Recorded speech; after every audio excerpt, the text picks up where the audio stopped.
parce qu'elle pose question à toute conscience humaine, ne devrait être décidée que par la voie du référendum. La télévision quitte le domaine du laboratoire et entre dans le stade des réalisations pratiques. Today, in the world of freedom,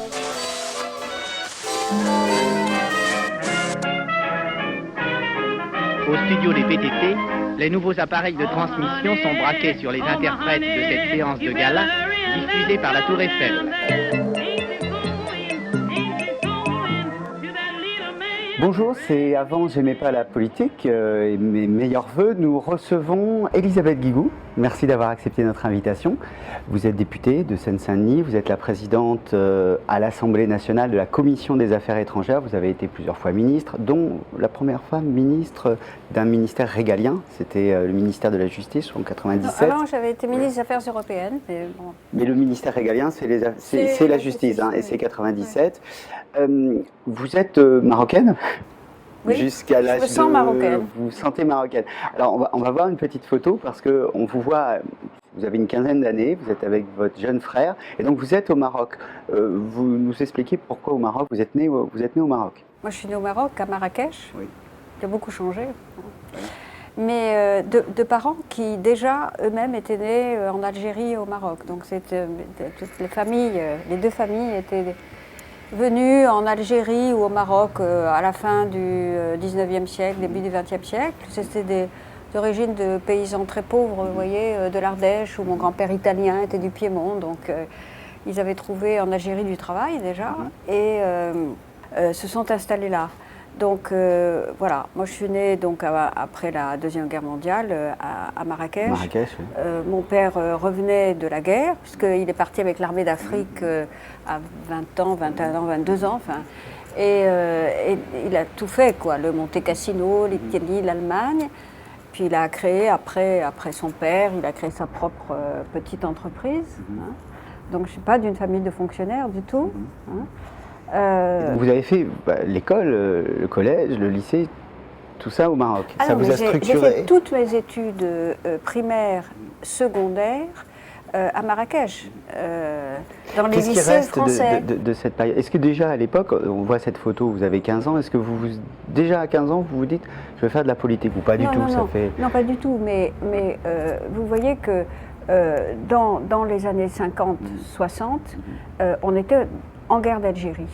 Alors, nous étions au Maroc, les choses étaient beaucoup moins dramatiques. Enfin, il y avait quand même eu quelques violences au moment de l'indépendance. Et je voyais, j'avais une partie de ma famille encore en Algérie, et je ne comprenais rien à ce qui se passait. Je ne comprenais pas pourquoi toute cette violence, toute cette haine.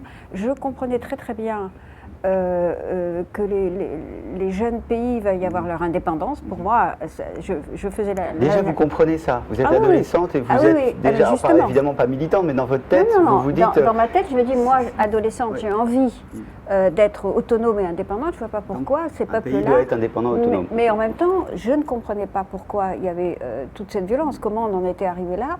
Et deuxièmement, je percevais bien l'inquiétude de mes parents, qui justement n'étaient pas fonctionnaires, qui se disaient, mais si on est obligé de partir, il va falloir, comme il disait, qu'on se refasse une situation en France. Vous voyez, mon père avait créé son entreprise, ça commençait à se développer. Donc là, c'est peut-être presque, vous éduquez un peu à la complexité de la chose politique. Je me suis dit, je vais vous dire, à l'âge de 12-13 ans, je me suis dit, je n'y comprends rien. J'entends des messages complètement contradictoires. J'ai décidé à ce moment-là de faire en sorte, dans mes études, bon, je travaillais bien, j'étais une bonne élève, bon, de ne plus jamais me trouver dans cette situation, de comprendre le monde ce qui se passait autour de moi, et si possible, d'agir un peu sur les choses, pas d'être ballottée comme ça par des événements tragiques. Ça détermine votre choix d'études? Au départ, je n'avais aucune idée, si vous voulez. Je voulais comprendre, voilà. Mais je n'avais pas d'idée. Et comment vous passez de la compréhension à l'engagement politique? Est-ce qu'il y a un moment ou est-ce que c'est un glissement? Oui, sauf que quand même, à partir de l'âge de 15-16 ans, j'avais des idées de gauche quand même. Alors qui vous viennent d'où? C'est la famille? C'est votre conviction? C'est ce que vous voyez du monde qui vous entoure? Mes parents étaient... je pense qu'ils ont beaucoup changé, comme beaucoup de Français. Mais Non, pas de ma famille, certainement pas. J'avais une partie de ma famille d'ailleurs qui était pour l'extrême droite, forcément. Des gens qui étaient là, qui ne voyaient pas pourquoi on allait les expulser du Maroc ou de l'Algérie. Enfin, bon. Non, ça m'est venu de mes fréquentations, de mes réflexions, de mes lectures. J'ai lu le journal d'Anne Frank, j'ai lu Frantz Fanon très jeune. Et donc c'est la décolonisation, voilà. C'est à partir de l'âge 14-15 ans, l'engagement pour la décolonisation. Oui, donc c'est assez original, c'est pas un parcours qui naît de la réflexion du marxisme ou du trotskisme, c'est plutôt l'engagement anticolonialiste. Oui. Parce que Fanon, enfin, oui. Beaucoup de gens engagés à gauche ont plutôt lu Lénine ou Marx que Fanon. Là, c'est vraiment l'engagement après. Mais c'était vraiment ça. Alors évidemment, c'est mon histoire personnelle qui explique ça. Et puis ensuite, quand je suis arrivée à Montpellier, donc en France, là, j'ai rencontré des étudiants de gauche et je me suis engagée. En 65, je n'avais pas le droit de vote, mais j'ai fait la campagne de François Mitterrand pour l'élection présidentielle. Vous imaginez, hein. Ça fait si longtemps. Mais donc, ça a toujours été comme ça. J'ai adhéré au Parti socialiste en 1972. Un an après le congrès d'Épinay, où François Mitterrand a refondé, si vous voulez, la gauche, et j'ai jamais changé depuis, parce que c'est un idéal, si vous voulez, de liberté, d'autonomie, d'égalité des chances, voilà. Mais au départ, jamais j'étais une militante. Alors, qu'est-ce qui m'a fait entrer en politique active ? Ben, d'abord, c'est d'entrer au cabinet de Jacques Delors quand il était ministre des Finances, en 1982. Et puis, après, de là, j'ai été appelée à l'Élysée, dans l'équipe du président Mitterrand.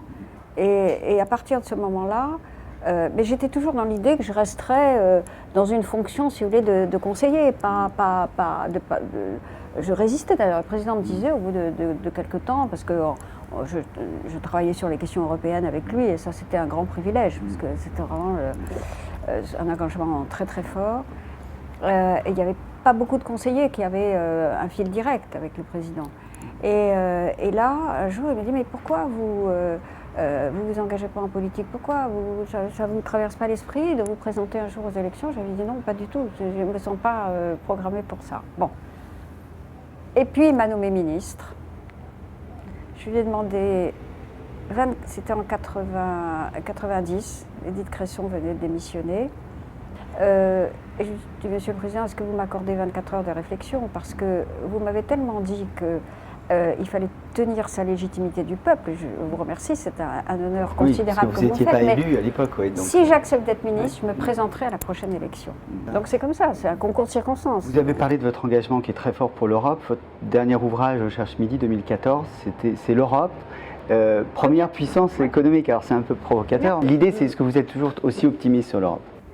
Je ne suis pas optimiste, je suis très inquiète. Je pense que l'Europe peut se disloquer. Mais pourquoi j'ai fait ce livre? Pour dire, mais enfin, qu'est-ce que nous faisons de cette puissance économique? On n'en fait rien, ou pas grand-chose, parce que justement, on ne sait pas agir ensemble au niveau mondial. Or, on pourrait, si on voulait. Donc il y a la dimension politique. Et si, qui ont l'ensemble de ceux qui gouvernent l'Europe? D'abord, les chefs d'État et de gouvernement des États membres, c'est quand même eux qui prennent les décisions. Contrairement à ce qu'on croit, ce n'est pas la Commission à Bruxelles. Elle prend des décisions subalternes qu'on lui a déléguées. Bon. Mais la Commission européenne, et voilà. Donc si on voulait que l'Europe ne soit pas ce nain politique, comme disait Jacques Delors, un géant économique, un nain politique, eh ben, ça dépend que de nous. Malheureusement, on ne le fait pas, et là, je suis très inquiète, je ne suis pas optimiste, je suis très inquiète. L'Europe peut se disloquer. Alors, encore une fois, ça dépend de ce qu'on va faire, comment on va réagir. Mais comme on ne peut pas, je veux dire, à partir du moment où toutes les menaces, toutes, et tous les défis, sont des défis extérieurs, mais on a besoin de l'Europe pour les surmonter. Je ne vois pas comment on peut faire sans. Vous prenez le problème des réfugiés, vous prenez le problème de la croissance, vous prenez le problème de la sécurité, vous prenez tout, le climat. Comment on peut faire sans l'Europe? Ça me sidère qu'on puisse imaginer, qu'on puisse trouver des solutions tout seul, comme ça n'existe pas. Nous sommes dans le monde. Alors, moi, il y a des aspects de la mondialisation que je déteste, naturellement. Elle est inhumaine, elle accroît les inégalités, mais agissons. Au lieu de jouer les autruches, là, de se mettre la tête dans le sable et de vouloir se replier sur un illusoire d'ailleurs, un Eldorado national, oui. purement national. Il y a une question qui est celle d'un étudiant, toujours en fin d'émission. Je vous laisse la découvrir juste en appuyant sur la Oui. petite flèche. Alors Bonjour Madame Guigou, je m'appelle Maximilien Chambol et je suis actuellement élève en classe préparatoire physique et technologie au lycée Lafayette à Champagne-sur-Seine. En 1999, vous avez été élue femme de l'année par le Trombinoscope. Qui, selon vous, mériterait cette distinction pour l'année 2016 récemment achevée? Ah Donc on a compris qu'il n'y avait pas de préparation, hein. Vous découvrez la question. Qui Écoutez... Pas nécessairement une femme politique. Ça peut être Non, une mais femme- c'est vrai que je cherche une femme. Il y a quand même dans ma famille, parce que ma famille politique, parce que c'est là que j'ai mes repères et mes références. Ou bien alors dans les ONG. Mais je trouve que Najat Vallaud-Belkacem a fait un très très beau parcours. Elle a été À l'éducation nationale. à l'éducation nationale, elle a été une très bonne ministre. Non seulement, bon, elle a mis en œuvre les promesses, c'est tout le gouvernement qui l'a fait, c'est le président, c'est les premiers ministres successifs. On a créé 60 000 postes dans l'éducation nationale. Mais j'ai vu que quand nous l'avons alerté quelques-uns sur la situation en Seine-Saint-Denis, sur le fait qu'il fallait vraiment faire un effort particulier pour ces quartiers populaires, eh bien elle l'a fait. Hein. On a eu la meilleure rentrée là, ce mois de septembre qu'on ait eu, parce que tout simplement, on a plus de professeurs, on a des remplaçants, on forme maintenant beaucoup mieux. Il y a un effort particulier qui est fait pour les zones d'éducation prioritaire, voilà. Donc je trouve que c'est Najat une action qui mérite d'être Vallaud-Belkacem, saluée. Puis fin de elle l'année. est jeune, elle est marocaine d'origine. Ah ben voilà, c'est la filiation marocaine. Merci Elisabeth Guigou Merci. d'avoir accepté notre invitation. La première de l'année, c'était avant J'aimais pas la politique, mais ça c'était avant. Merci de nous suivre au Café Français. À très bientôt. Parce qu'elle pose question à toute conscience humaine, ne devrait être décidée que par la voie du référendum. La télévision quitte le domaine du laboratoire et entre dans le stade des réalisations pratiques. Today, in the world of freedom,